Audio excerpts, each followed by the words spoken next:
Je comprends pourquoi les journalistes sont le seum. Parce que le côté communautaire, ça a dû les faire chier. Hein, parce qu'il aurait jamais parlé comme ça à une journaliste blanche, qu'on soit clair. Hein, donc on se comprend entre Renois. C'est très bien qu'on a des trucs qu'on se dit entre Renois, qu'on va pas forcément dire avec Noirs. Et c'est pareil, les blancs entre eux vont peut-être se lâcher. Ils se lâcheront pas avec un Renois, quoique les blancs, ils en ont rien à foutre, ils sont pareils avec tout le monde, bref. Donc les journalistes sont fâchés.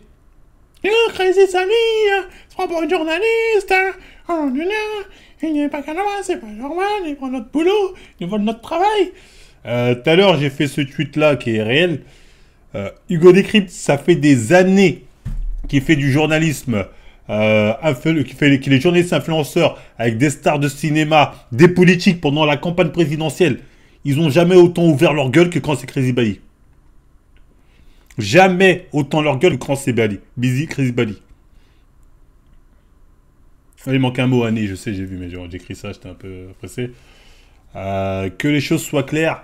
Oui, on peut parler de soupçon de racisme. On est d'accord. Non, non, mais on me dit, oui, mais l'autre, il a fait une école de... On s'en bat les couilles, il n'est pas journaliste. Il a fait une année, il a arrêté.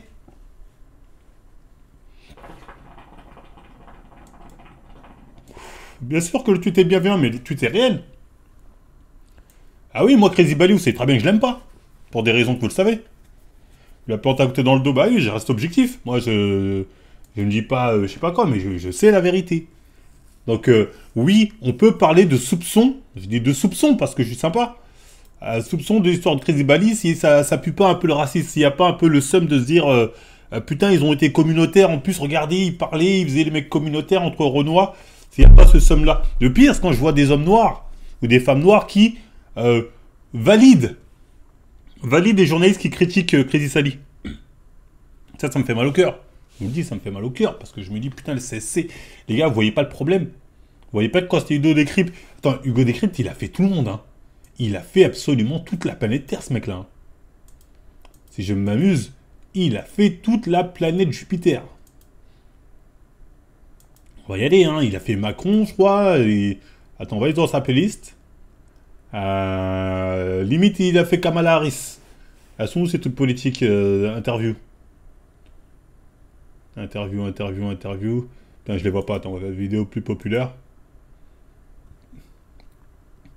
L'affaire P. Diddy. Ce qu'a dit Balou. Je vais même pas critiquer Balou. J'ai vu que Balou avait fait une vidéo aussi. Je l'ai même pas regardé parce que... Et l'interview de... Parce qu'en fait, Balou, je sais pas de quel domaine il va parler. Vas-y, c'est quoi, on va écouter. Denzel Washington sur les réseaux sociaux. Donc je suis obligé d'intervenir, ça me démange depuis un moment, parce que je trouve qu'il y a beaucoup d'injustices que vous faites à Sally. Donc je vais revenir sur le sujet. Alors il y a tout le monde qui attaque le système, qui dit que voilà, les influenceurs volent le métier des journalistes, que c'est pas normal, que c'est pas comme ça que ça devrait se passer, que le métier de journaliste c'est vraiment un taf à prendre au sérieux, il y a une déontologie, etc. Oui, c'est vrai que le métier de journaliste, il est à prendre au sérieux, je comprends dans la logique ce que vous dites. Mais sur le terrain, ça se passe pas du tout comme ça, les frères. Et c'est un message à la fois pour ceux qui consomment, mais aussi pour les gens qui font des écoles de journalistes. Déjà, je trouve ça sale de faire ce combat-là à travers Sally. Parce que ça fait des années qu'on se mange des interviews éclatées. Ça veut dire que les Will Smith, ils viennent, ils vont sur les plateaux de Hanouna, ils vont sur les plateaux de je connais même pas les... Ah, merci. J'avais peur que Balou, il prenne la défense de... Balou a raison. Bah merci, Balou, dit les termes. Il n'y a jamais personne qui a remis leur connaissance sur le cinéma, etc. Les Will Smith, les Denzel, on les a vu faire les pires interviews possibles. Merci. Moi-même qui suis dans le monde des médias, je voyais des têtes du rap US aller, je pense à Offset par exemple chez Hanouna, faire une interview éteinte alors qu'il aurait pu peut-être la faire avec mon gars iconique ou avec d'autres médias. Et j'ai jamais rien dit, et on n'a jamais rien dit. Mais là, accuser Sally, je trouve ça sale parce que, premièrement, Sally, pour moi, elle est légitime, hein, ça fait des années qu'elle fait du contenu autour de la culture afro-descendante en général. Je la vois tout le temps aux avant-premières, au film, je vois qu'elle est passionnée. Et puis, elle fait un bon taf, production 10 sur 10, anglais 10 sur 10, interaction avec l'invité 10 sur 10. Donc, je pense pas que ça soit la plus... Elle est plus illégitime que les Hanouna, etc. Maintenant, je vais m'adresser aux journalistes. Je comprends votre frustration parce que vous faites des années d'études et que voilà, c'est compliqué. Mais il faut vous dire un truc.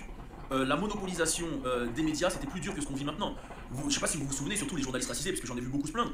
Pendant des années et des années, les médias, ils étaient monopolisés, on ne voyait même pas de personnes racisées à la télé. Le premier mec qu'on a vu, c'est Roselmack. C'était un miracle. Oh, il sort d'où, lui? Je me souviens quand on a eu Harry Roselmack, tout le monde a crié comme si c'était Obama. Donc là, moi, mon conseil que je vais donner aux jeunes journalistes, parce que moi, je me considère pas comme journaliste, j'ai fait mon parcours, et je vous expliquerai un petit truc après, je leur conseille, quand vous sortez des études de journalisme, ok, vous avez le bagage technique, mais vous n'avez pas le terrain, vous n'avez pas la pratique, vous n'avez pas le truc. utilisez Internet. N'allez pas postuler forcément sur Internet, etc. Parce que les médias, ils en ont rien à foutre. Ils vont vous exploiter, ils en ont rien à foutre de vous. Et faites votre audience parce qu'aujourd'hui, c'est l'audience qui prime. Si on appelle tel ou tel média, c'est juste parce qu'ils ont de l'audience. Quand Paramount, ils cherchent quelqu'un pour faire de la promo de Denzel, ils vont regarder quelqu'un qui a de l'audience. Et quelqu'un qui est cohérent avec Denzel Washington, tu vois. C'est pour ça qu'il il est parti à TF1, il a fait ses trucs. D'ailleurs, j'ai vu personne critiquer l'interview de TF1 qui est éclatée, sachant que l'interview de Sally elle est vraiment lourde. Et ensuite, ils ont Éclaté ouf, de fait ouf. Sally. Mais je vois les gens dire, ils auraient dû prendre un journaliste pas connu, etc. Mais frérot, Paramount, ils investissent 100 millions. S'ils prennent un journaliste pas connu, le journaliste il le poste sur quoi? Il poste sur quelle plateforme? Il poste ça où? Faut que le truc ça leur rapporte aussi, c'est-à-dire c'est du donnant-donnant. Donc moi, mon conseil que je donne aux journalistes, tout a changé, on est dans la digitalisation, les médias traditionnels c'est terminé. Plus personne regarde la télé, plus personne regarde la radio. C'est pas les jeunes journalistes qui se plaignent, hein. C'est les anciens journalistes qui se plaignent. Ceux qui cassent les couilles. Éteint. Aujourd'hui, on a de la chance qu'on peut redistribuer les cartes grâce à Internet. Mais c'est à vous d'aller chercher les cartes, c'est à vous de les créer. Donc, allez sur les réseaux, créez votre audience. N'attendez pas d'être validé par un média qui va vous dire quoi faire, qui va vous brider, qui va... Non, créez votre audience. C'est une chance qu'on a aujourd'hui. Il n'y a plus besoin d'aller à la radio, à la télé, etc. Et je vais donner mon exemple que je voulais dire tout à l'heure. Moi, j'ai travaillé à la radio et je me souviens quand j'ai été recruté, parce qu'on m'a recruté d'Internet en 2011. Hein, on m'a recruté d'Internet en 2011.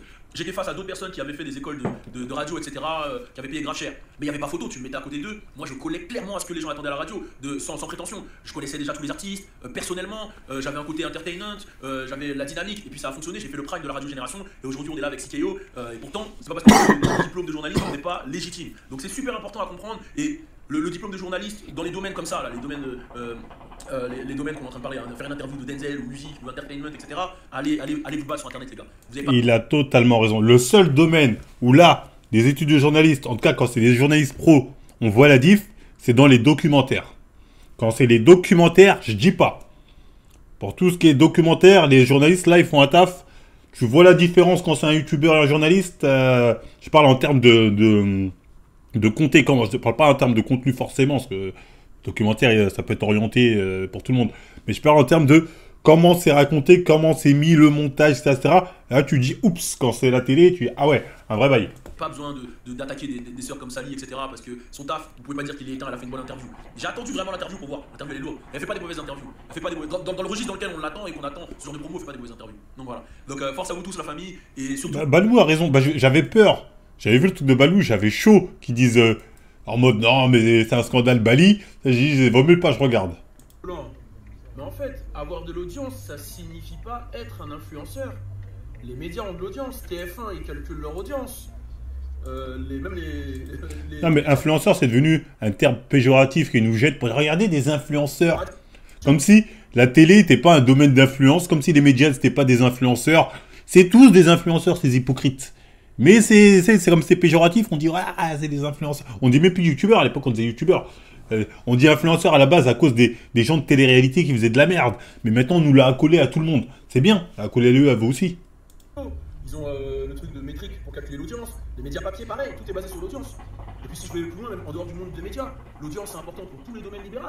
Tu prends aux États-Unis, un avocat, il a son compte, il a besoin d'audience. Yon, tu m'influences à la chicha du coin. N'y allez pas. Mais bref, on est d'accord. Pour vous dire, Hugo, ils se sont jamais plaints autant. Pour Hugo, en tout cas, moi j'ai pas vu. Regarde, Squeezie. Et encore, apparemment, il avait fait un truc sur TF1. Hein. Ça, c'était passé à la télé. Hein. Ah, c'était une rediff, je crois, mais c'était passé à la télé. En gros, quand c'est Hugo Décrypte, vous fermez vos gueules. Pierre Méney.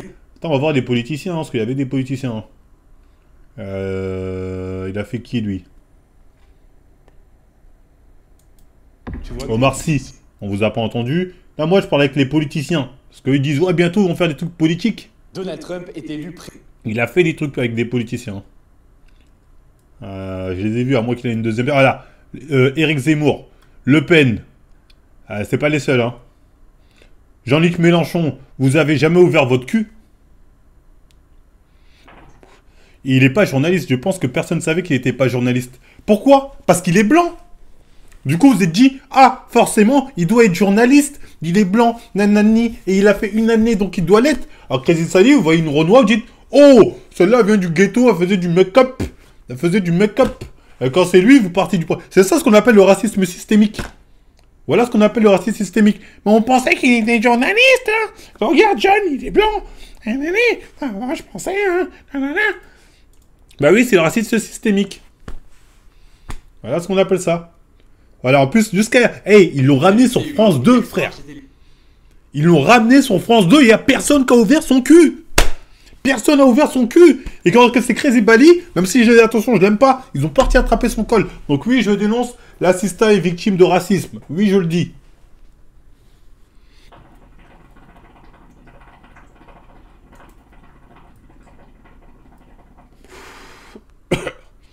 Non, pas tout le monde pouvait venir. Pas tout le monde pouvait venir, mais bref. En tout cas, voilà, Crazy Salis qui a subi totalement injuste. Donc, je vais pas non plus dire force à elle, mais on va dénoncer ce racisme. Donc, j'espère que j'ai été clair. Les journalistes, votre métier, c'est pas qu'il est finito. Dans tous les cas, les mecs qui vont dans ce genre d'émission, à côté, ils vont chez vous parce que c'est l'ancien public. Et ensuite, ils vont chez des influenceurs, comme vous dites, ou youtubeurs, pour toucher un nouveau public. Il n'y a rien de mal. Il n'y a rien de mal. Pourquoi vous n'êtes jamais plein de toutes ces stars qui vont chez Squeezie faire leur promo chez Squeezie? Les Alain Chabat, les Jamel Debbouze, tout ça. Qu'est-ce qu'il fait là? Certes, il est en train de jouer avec eux, mais il fait ce qu'à l'époque, les gens ils faisaient chez Arthur. À l'époque, les gens, quand ils faisaient chez Arthur. Moi, tu me diras, Arthur, il est plus animateur télé que journaliste, mais tu me diras, c'est pareil qu'Hanouna. Mais ouais, ils s'en sont pas pleins, donc bref. Laissez la Bali. Balou, pour moi aussi, il était pas journaliste, masqué, peu d'endroit. Non, mais après, il n'y a pas de pour moi, les gens font ce qu'ils veulent et basta.